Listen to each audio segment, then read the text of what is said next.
I had to describe Pat Wood in one word, it would be gentleman. He was the consummate gentleman.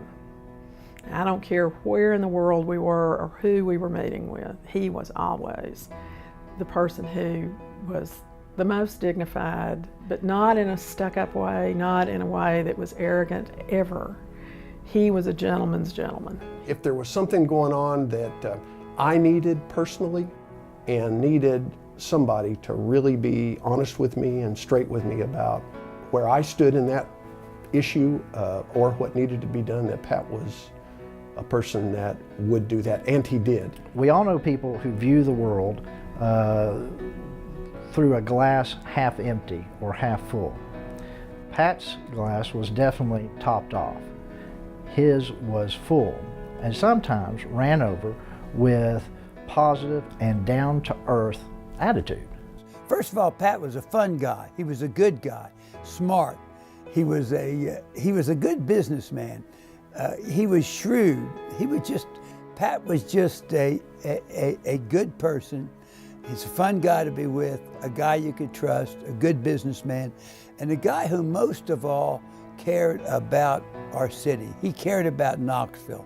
He was always trying to do what was in the best interest of Knoxville. I always sensed that he had a desire for Knoxville, the community, to be everything it could be for the people that live here. In any direction you look, you're going to see a building that his organization had an impact in building, structuring, or restructuring.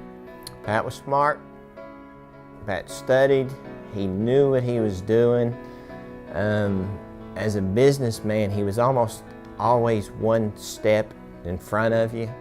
Well, Pat, he created a wonderful business, and then from that did many things civically. He was involved in politics, and he was involved in charitable organizations. He served on boards, created these wonderful buildings that we have here in Knoxville, and he was just a fine, honest person, the type person you would want to be in the business community.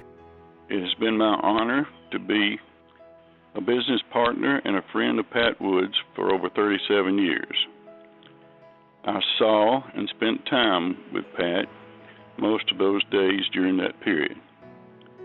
I learned early on that when Pat was in the room, everyone in the room was better because he was there.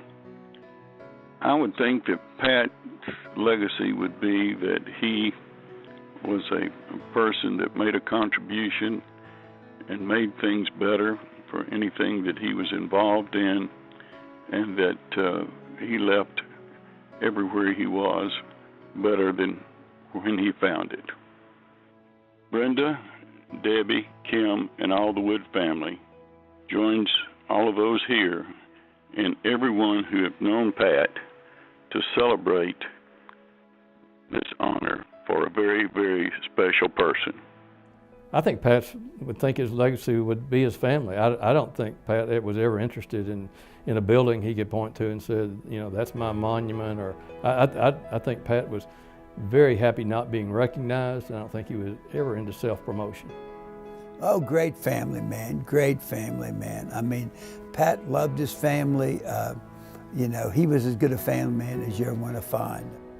Pat was always influential in my life, especially. He was someone that you looked at and he had such presence and there was such an air about him, is that you always wanted to be like Uncle Pat. I considered him a mentor.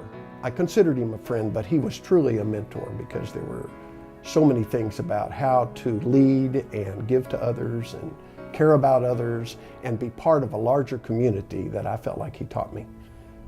He cared about people, and it was very obvious from the way he conducted himself and the way he expected the people around him to conduct themselves. He was something really, really extra special.